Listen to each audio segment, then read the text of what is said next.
Xin chào. Câu chuyện mà ngày hôm nay tôi muốn kể diễn ra tại Brazil. Brazil là quốc gia lớn nhất châu Nam Mỹ với tổng dân số hơn 2 tỷ người. Ở bang Goiás, trung tâm của đất nước này, trình độ đô thị hóa đã đạt đến 89%. Thành phố lớn nhất của bang này là Goiânia, cách thủ đô Brasilia 200 km với dân số là 700.000 người. Đây là trung tâm kinh tế quan trọng của bang Goiás. Ở phía cuối đường số 63 trong khu vực thị trấn Goiânia có một căn nhà tường gạch xám và mái ngói đỏ.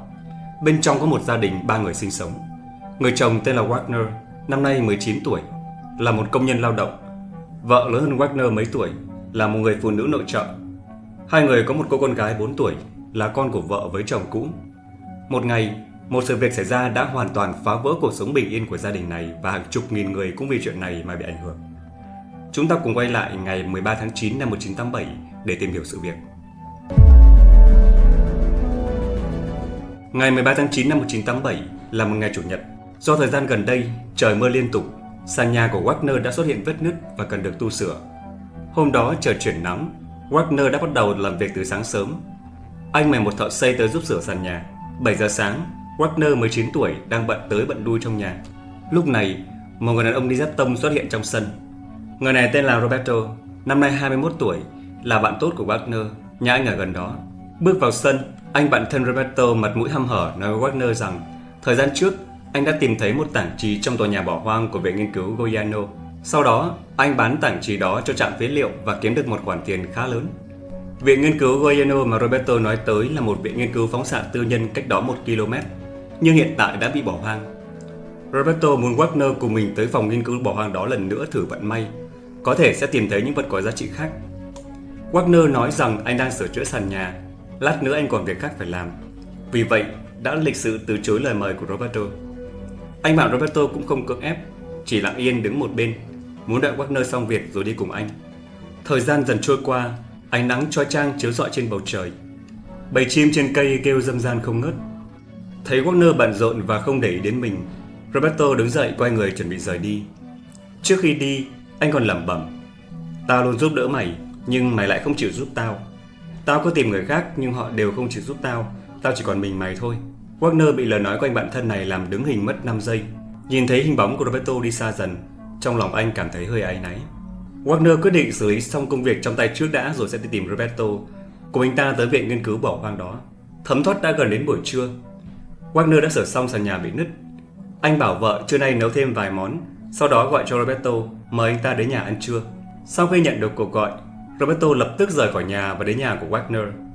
Sau bữa trưa, Wagner và Roberto đẩy xe cùng đến viện nghiên cứu Goiano bỏ hoang. Địa điểm này cách nhà đường số 63 của Wagner 1 km, đi bộ vài phút là tới. Được biết, viện nghiên cứu Goiano đã được chuyển tới nơi khác vào 2 năm trước, tức năm 1985. Bây giờ, tất cả quyền ở nơi này thuộc về một viện nghiên cứu khác, đó là Viện An sinh và Hỗ trợ xã hội IPA-SGO. Vì một số tòa nhà bỏ hoang ở đây vẫn chưa được tháo dỡ hoàn toàn, phía viện nghiên cứu đã sắp xếp một bảo vệ phụ trách canh giữ, đề phòng người khác tự ý xâm nhập. Chiều hôm đó, Wagner và Roberto đi tới viện nghiên cứu Goiano bỏ hoang. Trên đường, hai người vẫn đang thảo luận làm sao để không bị bảo vệ phát hiện. Khi đến nơi, họ chỉ thấy xung quanh cây cỏ mọc tùm. Trên các tòa nhà cũng không có cửa sổ, một cảnh tượng tan hoang. Hai người đi một vòng nhưng không thấy bảo vệ trông coi. Thực tế là bảo vệ ở đây bữa đực bữa cái, rất hay lười biếng. Hàng ngày chỉ đi tuần tra cho có lệ, căn bản không có ở lại canh gác lâu. Cứ như vậy, Wagner và Roberto thảnh thơi đẩy xe trà trộn vào tòa nhà bỏ hoang. Để tránh sự chú ý, trước khi vào, hai người đã giấu tạm chiếc xe đẩy trong bụi cây. Phía trong viện nghiên cứu bỏ hoang, ánh sáng lờ mờ, đi bên trong có thể nghe thấy tiếng vọng của bước chân, khiến người ta có cảm giác bất an. Trên sàn nhà có đủ loại thiết bị bỏ đi, đa số chúng đều cũ kỹ, rỉ sét nặng nề và khó tháo rời. Một số thứ cho dù bán đi như phế liệu cũng chẳng đáng mấy xu, phí công vô ích. Tiếp đó, hai người phát hiện ra một trang bị y tế trong một căn phòng. Trang bị này trông khá đáng tiền và có dáng hình trụ. Wagner và Roberto nghiên cứu mãi vẫn không nghĩ ra thiết bị này rốt cuộc dùng để làm gì. Chỉ thấy trên trang bị hình trụ có một ký hiệu, nhưng họ không biết ký hiệu đó đại diện cho cái gì. Tuy nhiên, điều họ biết là trang bị này chắc chắn rất đắt tiền. Hai người cũng không quan tâm bên trong là thứ gì nữa, định mang nó về trước rồi tính sau. Lúc này, họ đã gặp phải một vấn đề nan giải, bởi vì chỉ dựa vào họ, hai người không thể mang toàn bộ trang bị về.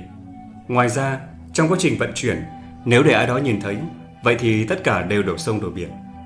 Sau khi bàn bạc, Wagner và Roberto quyết định tháo rời toàn bộ trang bị ra trước, tháo càng nhiều càng tốt, rồi lựa vài thứ trông có vẻ đáng tiền mang đi. Cứ như vậy, hai người bận rộn suốt một lúc lâu, chia 5 xẻ 7 thiết bị khổng lồ trước mắt. Các linh kiện rải rác khắp nơi. Sau khi loại bỏ các linh kiện bị rỉ, hai người phát hiện ra thiết bị hình trụ đó bắt mắt nhất. Lớp vỏ bọc bằng thép không gì lấp lánh trông rất đắt tiền. Hai người tiến đến thử nâng lên, nhận ra nó nặng một cách kỳ lạ.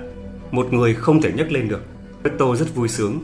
Anh đoán rằng thiết bị hình trụ này có thể được làm từ một kim loại quý hiếm. Tới lúc đó, chắc chắn sẽ bán được giá tốt.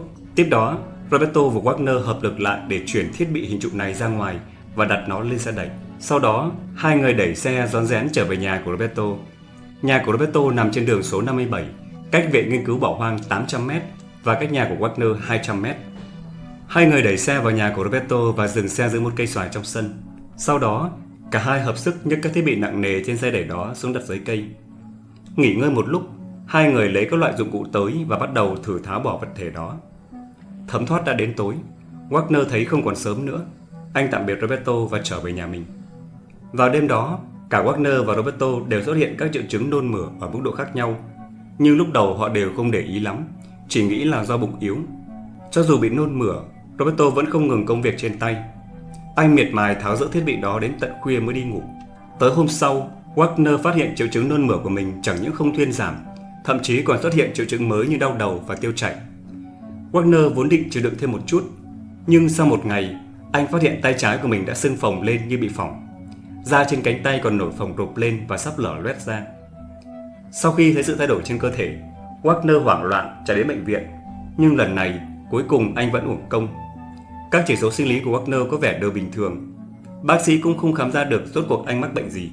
Sau đó chỉ điều trị dựa theo dị ứng da. Bác sĩ kê mấy liều thuốc bảo Wagner về nhà nghỉ ngơi và quan sát tình hình trong vài ngày. Cùng lúc đó, cơ thể của anh bạn thân Roberto cũng xuất hiện các triệu chứng tương tự. Thế nhưng anh lại cố chịu đau đớn, hoàn toàn không ý thức được sự nghiêm trọng của vấn đề. Anh tiếp tục tháo rời thiết bị đó. Sau 2 ngày cố gắng, anh tìm thấy một vật kim loại hình vương miện bên trong thiết bị.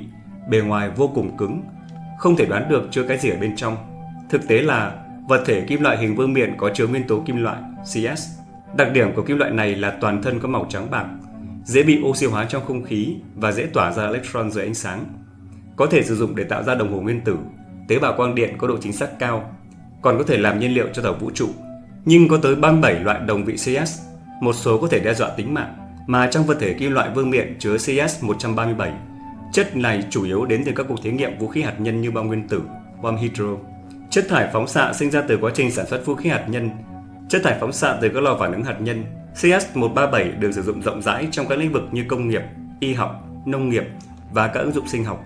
CS-137 còn phát ra tia gamma có độ phóng xạ mạnh. Trong quang phổ điện tử, tia gamma có tần số cao nhất và bước sóng ngắn nhất. Khi CS-137 tiếp xúc với môi trường, thời gian tồn tại của nó có thể kéo dài đến 30 năm. Nó có thể xâm nhập vào cơ thể con người thông qua đường tiêu hóa, đường hô hấp, da và vết thương, có ảnh hưởng lâu dài tới cơ thể con người. Nếu ăn nhầm hoặc hít phải số lượng quá lớn, có thể dẫn đến tử vong. Triệu chứng xuất hiện trên cơ thể của Roberto và Wagner là do tác động của tia gamma được phát ra từ CS-137, gây ra nôn mửa, tiêu chảy, cơ thể phồng rộp và lở loét. Nhưng cả hai đều không hề hay biết. Một người tưởng mình bị dị ứng da, người còn lại cũng cố kìm nén chịu đựng.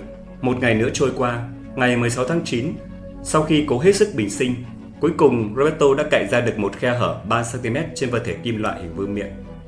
Đây là bản vẽ minh họa cho vật thể kim loại hình vương miện. Bên trong chứa các nguyên tố kim loại CS do các bộ phận sau cấu thành. A là khung chống phóng xạ, thường được làm từ trì, nó giữ lại bức xạ dư thừa để ngăn chặn rò rỉ hạt nhân phạm vi rộng hơn. B là một vòng móc chứa nguồn gốc của hợp chất CS. D là 2 nắp bằng thép không rỉ. E là một nắp bằng thép không rỉ. F là lớp bằng phẳng bên trong, thường được làm từ hợp kim wolfram để ngăn chặn lượng bức xạ phát ra. G là một hình trụ chứa chất phóng xạ. Chất phóng xạ của nó thường là nguyên tố hóa học CO60. Nhưng sau một loạt các phản ứng hóa học, nguyên tố kim loại CS bên trong đã biến thành CS-137, sau đó phát ra tia gamma theo khe hở Roberto cạy phun ra ngoài. Đáng tiếc là Roberto không hề biết điều này. Tiếp đó, anh ấy lấy một cây tua vít, cắm vào khe nứt đã cạy ra, đâm vào trong, sau đó lấy ra một số hạt màu bạc trắng từ bên trong. Anh dùng tay nhào nặn các hạt đó, lập tức biến thành bột. Những hạt này rất độc đáo. Trong môi trường tối, chúng phát ra ánh sáng màu xanh nhạt. Ban đầu, Robert nghĩ rằng những hạt này có thể là nguyên liệu để chế tạo thuốc súng. Nhưng sau dùng diêm thử mấy lần, anh nhận ra không thể thắp nó cháy được. Sau mấy lần thao tác, dù có băn khoăn nhưng anh chỉ đành bỏ cuộc. Nhìn màu hỗn độn mà mình đã mất rất nhiều thời gian và công sức để làm ra, Roberto chỉ cảm thấy mình đã làm những việc phí công vô ích. Những thứ này hoàn toàn không phải thứ đáng giá như trong tưởng tượng của anh. Thế là anh đã bán tất cả linh kiện đã tháo rời cho một trạm phế liệu gần đó. Trạm phế liệu đó nằm ở đường 15A, cách nhà Roberto 400 m về phía tây bắc. Tối hôm đó, DeVar, chủ trạm phế liệu, đã cho 2 nhân viên tháo rời vật thể kim loại hình vương miện đã thu mua. 2 nhân viên đó lần lượt là Santos 22 tuổi và Souza 18 tuổi. Sau khi tháo rời vật thể kim loại hình vương miện đó xong, họ phát hiện những hạt lạ phát ra ánh sáng màu xanh ở bên trong. Họ nói chuyện này cho ông chủ. DeVar thấy vật thể này hình dạng giống muối ăn nhưng thần kỳ hơn. Ông lấy một ít hạt trong số đó về nhà đưa cho vợ xem. Ông còn thử dùng những hạt này để làm một chiếc nhẫn dạ quang cho vợ nhưng không thành công. Trong những ngày tiếp theo, DeVar thường xuyên dẫn gia đình và bạn bè đến trạm phế liệu của mình để quan sát những hạt thần kỳ phát ra ánh sáng màu xanh. Để nhanh chóng lấy những hạt này, ông đã hối thúc 2 nhân viên của mình tranh thủ thời gian hoàn thành việc tháo rời để lấy ra nhiều hạt hơn. 2 nhân viên Santos và Souza đã sử dụng đồ nghề và lấy ra được 19,26 gam hạt từ vật thể kim loại hình vương miện. Ông chủ trạm phế liệu đã chia các hạt này cho người thân và bạn bè. Trong đó có một người bạn điều hành trang trại. Sau khi nhận được hạt phát sáng từ DeVar, người này đã hòa tan chúng trong nước và thoa lên cơ thể của 5 con lợn nuôi, muốn thông qua thiết bị này để tăng doanh thu. Cũng từ hôm đó, vợ của DeVar bắt đầu xuất hiện các triệu chứng như nôn mửa, tiêu chảy và cơ thể mệt mỏi. Nhưng bà nghĩ là do thi thoảng thể chất yếu nên không để ý nhiều. Lại 4 ngày nữa trôi qua, 2 nhân viên trạm phế liệu Santos và Souza đã lấy hết tất cả hạt từ vật thể kim loại hình vương miện ra. Ông chủ DeVar đã bán những mảnh vụn kim loại còn lại cho một trạm phế liệu khác. Trạm phế liệu này nằm ở phía tây của trạm phế liệu DeVar, hai nơi cách nhau 1,4 km. 2 ngày trước, anh của DeVar, Odyssey, đã đến trạm phế liệu và mang một số hạt về nhà mình. Sau đó, Odyssey đã nghiền những hạt này thành bột, rồi rải đều lên mặt sàn bê tông trong nhà. Trong đêm tối, nền nhà tỏa ra ánh sáng màu xanh, trông rất thơm mộng. Vào lúc đó, con gái 6 tuổi của Odyssey đang ngồi trên sàn ăn trứng gà. Khi nhìn thấy ánh sáng màu xanh tỏa ra từ sàn nhà, cô bé rất tò mò đã dùng tay chạm vào. Sau đó, tay của cô bé cũng bị dính một chút ánh sáng xanh. Cô bé chơi rất vui vẻ, thậm chí cả trứng gà cũng bám đầy bột phát sáng. Sau đó, cô bé tiếp tục ăn hết trứng và rất hứng thú với thứ bột phát ánh sáng màu xanh này. Thế rồi, cô bé đã thoa bột lên người và khoe cho người nhà xem. Đứa bé không biết rằng trên người mình đã nhiễm phải CS137. Ngày 28 tháng 9, vợ của DeVar bắt đầu nhận ra các linh kiện y tế mà chồng bà thu mua có vấn đề. Bởi vì bà phát hiện cả mình và những người xung quanh đều cùng lúc xuất hiện các triệu chứng giống nhau như nhức đầu, buồn nôn. Để tránh các triệu chứng này lây lan cho người khác, vợ của DeVar quyết định xử lý toàn bộ những linh kiện đó. Sau đó, bà đi đến một trạm phế liệu kê để thu hồi lại các linh kiện mà chồng bà đã bán đi. Bà bỏ những linh kiện này vào túi dệt, chuẩn bị đưa đến bệnh viện nhà nước Alberto Rossi để kiểm tra. Vợ của DeVar mang những linh kiện chứa chất phóng xạ đó và lên một chiếc xe buýt chở đầy hành khách. Sau 15 phút di chuyển, vợ DeVar xuống xe và đến bệnh viện. Tại bệnh viện, Paul, bác sĩ phụ trách tiếp đón bà, sau khi nghe cô tường thuật, ngay lập tức nghi ngờ những linh kiện này đều tiềm tàng nguy hiểm rất lớn. Sau khi nhận ra sự nghiêm trọng của tình hình, bác sĩ Paul đã cất giữ những linh kiện đó trong kho chứa đồ, cố gắng tránh mọi người càng xa càng tốt. Việc này cũng ngay lập tức được bác sĩ Paul báo cáo lên trên, hy vọng bệnh viện sẽ nhanh chóng cho người tới xử lý, tránh tình hình trở nên tồi tệ hơn. Ngày hôm sau, một nhà vật lý sau khi được biết về vụ việc phán đoán rằng các linh kiện này có thể chứa chất phóng xạ. Nhà vật lý đã mượn thiết bị dò bức xạ từ một cơ quan liên bang, sau đó đi tới bệnh viện. Lúc anh đi tới chỗ cách kho chứa linh kiện y tế 80 m, thiết bị dò tìm bức xạ trong tay anh đã phát ra cảnh báo. Vì vậy, các nhà vật lý kết luận rằng lấy kho chứa linh kiện làm góc tọa độ, trong bán kính 80 m có chứa chất phóng xạ, có nghĩa là cả phòng khám và bệnh viện đều bị bao phủ bởi bức xạ. Sau khi nhận ra điều này, nhà vật lý nhanh chóng sơ tán tất cả bệnh nhân và nhân viên y tế khỏi bệnh viện. Tiếp đó, nhà vật lý tới tìm bác sĩ Paul, hỏi anh về nguồn gốc của các linh kiện y tế đó. Sau đó, anh đã biết được rằng các linh kiện này được một phụ nữ mang từ trạm phế liệu tới. Nhà vật lý lo lắng rằng đã có nhiều người bị lây nhiễm hạt nhân. Sau khi xác định được phạm vi và nguồn gốc bức xạ, nhà vật lý đã báo cáo vụ việc cho chính phủ Brazil. Ông cũng đã phát động cảnh báo đến Ủy ban Năng lượng Hạt nhân Brazil nhằm ngăn chặn ô nhiễm và tránh làm dân chúng hoang mang. Đêm đó, cả địa phương và chính phủ đều quan tâm đến vụ sự cố hạt nhân này. Khi tin tức lan ra, nỗi sợ hãi về rò rỉ hạt nhân của mọi người đột ngột lan rộng. Ngày hôm sau, cư dân khu vực lân cận bệnh viện Alberto Rossi và trạm phế liệu đổ xô đến bệnh viện để kiểm tra. Nhưng bệnh viện không thể tiếp nhận cùng một lúc nhiều người như vậy. Để tránh sự lây nhiễm chéo, chính phủ đã thiết lập một trạm kiểm tra tại sân vận động thể thao Olympic Pedro Ludovico. Trong sân vận động, rất nhiều chiếc lều được dựng lên để sử dụng làm điểm cách ly tạm thời. Sau đó, một công tác y tế với quy mô lớn chưa từng có được tiến hành. Theo thống kê, có 112.000 người đã tiếp nhận kiểm tra bức xạ. Trong đó, trong cơ thể của 249 người đã phát hiện một lượng lớn chất phóng xạ. Những người này phải ở lại điểm cách ly tiếp nhận điều trị. Một số người có triệu chứng nhẹ, chỉ có chất phóng xạ trên da nên có thể tự cách ly điều trị tại nhà. Họ cần thay quần áo nhiều lần trong ngày, tắm bằng nước có pha giấm hoặc xà phòng dừa, đồng thời kết hợp uống một số loại thuốc để giúp cơ thể loại bỏ chất độc. Có 49 người phải nhập viện điều trị do bệnh tình nghiêm trọng, trong đó có 21 người ở trong phòng chăm sóc đặc biệt. Trong số 21 người này, có 4 người đã qua đời. Vào ngày 23 tháng 10, con gái 6 tuổi của ông Udice qua đời. Trước khi qua đời, cô bé có các triệu chứng như phù nề, chảy máu phổi và thận, tóc rụng nhiều. Cùng ngày, Maria, vợ của Devai 37 tuổi cũng qua đời. Trước khi mất, bà xuất hiện các triệu chứng tương tự. Gia đình chuẩn bị tổ chức đám tang cho cả hai, nhưng vào ngày mai táng, có rất nhiều người đến. Họ cố gắng ngăn chặn việc mai táng bằng cách ném đá và gạch. Họ cho rằng thi thể sẽ tẩm nhiễm vào đất và sẽ lây nhiễm chéo cho toàn bộ thành phố sau này. Trong tình hình này, gia đình đành phải tạm hoãn việc mai táng, xử lý khử trùng 2 thi thể và đặt chúng vào quan tài làm bằng chì trước khi chôn cất. Sau 4 ngày, Santos, 22 tuổi, nhân viên trạm thu gom phế liệu qua đời. Trước khi mất, anh mắc các bệnh lý nghiêm trọng về đường hô hấp và biến chứng của bạch huyết. Chỉ cách nhau một ngày, Souza, 18 tuổi, đồng nghiệp tại trạm phế liệu cũng qua đời. Trước khi mất, anh xuất hiện các triệu chứng suy phổi, chảy máu trong và suy tim. Sau khi qua đời, cả hai thi thể được làm sạch bằng thuốc và đặt vào quan tài làm bằng chì rồi chôn cất. Theo điều tra, có 3 chiếc xe buýt, 42 căn nhà và 14 chiếc xe hơi ở nơi bị ô nhiễm bức xạ. Để ngăn chặn sự lây lan ô nhiễm, chính phủ đã tiến hành phun khử trùng cho những nơi này. Những nơi tình hình nghiêm trọng như viện nghiên cứu Goyan bị bỏ hoang, nhà của Roberto, trạm phế liệu của Devai cũng như nhà của ông Udice. Những địa điểm này sẽ bị tháo dỡ và thiêu hủy hoàn toàn. Trong cùng một thời điểm, một số lượng lớn nhà đã bị phá hủy. Cư dân sống trong những căn nhà này biến thành người vô gia cư. Họ chỉ có thể sống tại công viên hoặc trung tâm thể dục. Sau đó, toàn bộ xe cộ, thậm chí cả cây cối và động vật trên vỉa hè đường phố đều bị phá hủy và xử lý như chất thải hạt nhân. Thảm họa này ước tính đã tạo ra khoảng 6.000 tấn rác. Số rác này được tập trung thu gom và chôn lấp tại một địa điểm được chỉ định cách thành phố 20 km.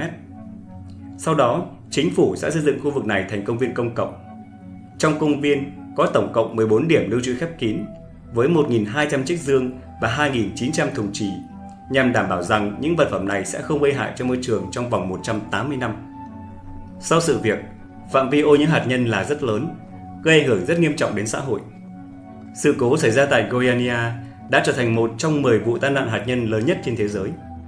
Dựa theo mức độ nghiêm trọng của tai nạn hạt nhân, chúng được phân loại từ cấp độ 1 đến cấp độ 7. Hiện chỉ có 2 vụ tai nạn hạt nhân được xếp hạng cấp độ 7, đó là vụ tai nạn hạt nhân ở Chernobyl và vụ tai nạn nhà máy điện hạt nhân Fukushima. Mặc dù thương vong của vụ tai nạn hạt nhân ở Goiânia không quá lớn, nhưng các chuyên gia kết hợp ảnh hưởng của vụ tai nạn này cùng với trở ngại mà nó đặt ra cho sự phát triển lâu dài của khu vực. Vụ tai nạn ở Goiânia cuối cùng được đánh giá là tai nạn hạt nhân cấp độ 5. Chịu sự ảnh hưởng của sự việc này, người dân trên khắp thế giới không còn muốn mua quần áo và thực phẩm do Goiânia sản xuất nữa. Tránh xa hàng xuất khẩu của nơi đây, sự phát triển kinh tế của Goiânia cũng vì thế mà bị ảnh hưởng nặng nề. Dự án xử lý ô nhiễm với quy mô chưa từng có này cũng khiến chính phủ Brazil mất hàng chục tỷ real. Sau đó, họ đã tiến hành điều tra nguyên nhân sự cố. Linh kiện y tế chứa chất phóng xạ CS137 đã rò rỉ từ viện nghiên cứu Goiânia bị bỏ hoang. Viện nghiên cứu này được hoàn thành xây dựng vào năm 1970 trên đại lộ Prana 18 và được đưa vào hoạt động, nhưng vào năm 1985, cuộc tranh chấp pháp lý về quyền sở hữu giữa Viện Nghiên cứu Goiano và Tổ chức Tình nguyện Quốc tế của Hiệp hội Thánh Vincent de Paul đã xảy ra. Tổ chức này nắm tất cả quyền sở hữu của khu đất này và đã cho phép Viện Nghiên cứu sử dụng. Nhưng điều kiện là Viện Nghiên cứu này phải tiến hành kiểm tra bức xạ miễn phí định kỳ. Các bệnh nhân đều tới từ bệnh viện đa khoa địa phương. Sau đó, Hiệp hội Thánh Vincent de Paul cho rằng Viện Nghiên cứu không tuân thủ các điều khoản trong thỏa thuận do đó đã khởi kiện Viện Nghiên cứu. 2 năm trước vụ tai nạn hạt nhân, Viện Nghiên cứu Goiânia đã thua kiện và họ đã phải chuyển đến khu vực khác. Mặc dù hầu hết các công trình tại địa điểm ban đầu đã được tháo dỡ, nhưng trong một vài căn phòng vẫn còn một số thiết bị y tế chưa được mang đi, trong đó bao gồm thiết bị trị liệu phóng xạ đó. Một trong các chủ sở hữu của Viện Goiânia, Carlos Becerril, đã gửi thư tới Ủy ban Năng lượng Hạt nhân Quốc gia thông báo rằng họ đã thay đổi địa chỉ viện nghiên cứu. Ngoài ra, còn một số thiết bị trị liệu bức xạ chứa cesium-137 đã bị bỏ lại ở đó. Ủy ban Năng lượng Hạt nhân Quốc gia có quyền giám sát các cơ sở năng lượng hạt nhân trong lãnh thổ Brazil. Họ có trách nhiệm xử lý thiết bị trị liệu bức xạ chứa cesium-137 được lưu trữ để ngăn chất độc rò rỉ ra ngoài. Ngoài ra, Viện Nghiên cứu Goiânia chỉ có thể mang thiết bị đó đi khi có sự hướng dẫn rõ ràng từ Ủy ban Năng lượng Hạt nhân Quốc gia. Đáng tiếc là thảm kịch sau đó vẫn xảy ra. Trong quá trình xử lý tranh chấp giữa Viện Nghiên cứu Goiânia và Hiệp hội Thánh Vincent de Paul, tòa án phát hiện ra thiết bị trị liệu chứa chất phóng xạ cesium-137. Nhưng suy xét tới việc quyền sở hữu mảnh đất đó thuộc về một viện nghiên cứu khác, cứ như vậy, như một sự trùng hợp kỳ lạ, yêu cầu của Viện Goiânia về việc di rời thiết bị trị liệu phóng xạ còn sót lại trên mảnh đất đó đã không được chấp nhận. Hơn một năm sau sự việc, Carlos, một trong những chủ sở hữu Viện Nghiên cứu Goiânia, đã nhiều lần thử đột nhập vào tòa nhà cũ để thu hồi các thiết bị trị liệu bức xạ chưa được mang đi, nhưng lại bị chủ sở hữu Viện Nghiên cứu Viện An ninh và Hỗ trợ xã hội ngăn chặn. Carlos đã từng cảnh báo rõ ràng rằng nếu CS-137 bị rò rỉ, họ sẽ phải chịu trách nhiệm về việc này. Nhưng chủ sở hữu mới không thèm quan tâm đến lời cảnh báo của Carlos. Sau đó, họ đã chỉ định một nhân viên bảo vệ đến đó trông coi, ngăn chặn người khác xâm nhập. Cùng lúc đó, chủ sở hữu của Viện Nghiên cứu Goiânia đã nhiều lần đến Ủy ban Năng lượng Hạt nhân Quốc gia bày tỏ rằng việc để các vật phẩm phóng xạ lại trong các tòa nhà bỏ hoang rất nguy hiểm, nhưng vì trở ngại của thủ tục pháp lý nên không thể di rời chúng. Hy vọng Ủy ban sẽ can thiệp giải quyết, nhưng không có kết quả. Cho tới ngày 13 tháng 9, Wagner và Roberto nhân lúc bảo vệ không ở đó đã đột nhập vào viện nghiên cứu, mang thiết bị trị liệu bức xạ đi. Sau đó, nhiều người tiếp xúc lây nhiễm và dẫn đến một thảm kịch. CS-137 bị rò rỉ trong thời gian chưa đến 20 ngày đã lây nhiễm cho hàng trăm người. Có 4 người mất mạng. Wagner và Roberto mặc dù cũng bị nhiễm phóng xạ, nhưng vẫn sống sót nhờ khả năng miễn dịch cao. Tuy nhiên, tình hình của họ cũng không khá hơn là bao. Bàn tay trái của Wagner bị sưng tấy lên, ngón tay bị loét phải cắt bỏ. Cũng vì thế mà anh đã mất đi một ngón tay. Roberto thì bị loét nặng ở bàn tay phải và phải cắt bỏ. Devay bị loét ngón tay, rụng tóc và tổn thương nội tạng. Odyssey đã phải cắt bỏ 2 ngón tay do bị loét. Hai anh em Devay và Odyssey đều vô cùng hối hận vì tiếp xúc với CS-137. Họ cho rằng họ là nguyên nhân gián tiếp dẫn đến cái chết của gia đình mình. Vì thế, cả hai đã mắc bệnh trầm cảm và cũng đã nối tiếp nhau qua đời do căn bệnh ung thư phát triển từ tế bức xạ hạt nhân. 10 năm sau sự cố ô nhiễm hạt nhân, 4 chủ sở hữu của Viện Nghiên cứu Goiânia là Carlos Becerril, Crescia Dolado và Orlando Teixeira cùng với bác sĩ của Viện Nghiên cứu đã bị kết án 3 năm 2 tháng tù giam vì tội ngộ sát. Khi tai nạn xảy ra, Viện Nghiên cứu Goiânia đã chuyển đi. Ủy ban Năng lượng Hạt nhân Quốc gia lẽ ra phải tiến hành xử lý vật liệu phóng xạ, nhưng do sự lơ là quá quýt trong công việc đã gián tiếp gây ra tai nạn. Ủy ban Năng lượng Hạt nhân Quốc gia bắt buộc phải thanh toán 1,3 triệu riel để bồi thường cho các nạn nhân và gia đình họ. Ngoài ra, chủ sở hữu và bác sĩ của Viện Nghiên cứu Goiânia cũng bị buộc phải bồi thường 100.000 riel, khoảng 20.000 đô la Mỹ cho các nạn nhân. Cho đến ngày hôm nay, ở một mảnh đất nào đó tại Goiânia, Brazil, vẫn đang chôn hàng tấn vật phẩm chứa chất phóng xạ. Chúng sẽ được lưu trữ an toàn trong các thùng chứa trì trong ít nhất 180 năm. Đây là thời gian CS-137 cần để trải qua 6 chu kỳ nửa phân rã. Tai nạn hạt nhân tại Goiânia đã dạy cho nhân loại một bài học đau đớn, giúp họ hiểu được ảnh hưởng nghiêm trọng của ô nhiễm phóng xạ trong môi trường và cũng giúp mọi người rút ra bài học tránh sự cố tương tự lần nữa xảy ra. Nếu các bạn yêu thích, hãy cho Lật Án thêm một lượt đăng ký nhé. Video này kết thúc tại đây và hẹn gặp các bạn trong các video tiếp theo. Xin chào.